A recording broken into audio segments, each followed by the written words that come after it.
And then it goes on to Daniel chapter 3, where you have the experience of the fiery furnace and God's supernatural deliverance of Shadrach, Meshach, and Abednego, where they refuse to bow to this golden image that the king had created. Because we know that our God will deliver us. And if he does not, we still will not bow.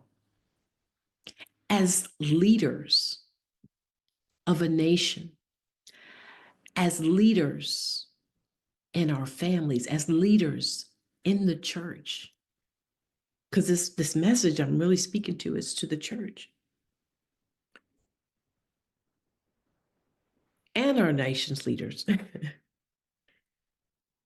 When we stand righteousness like them, we can say to our adversary or any system that demands that we bow to it, that God is our defender. And as a wartime generation, we cannot afford to be fearful. As a wartime generation, we cannot afford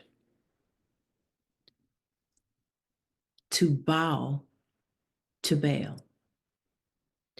God has not given us a spirit of fear, but of power, of love, and of a sound mind.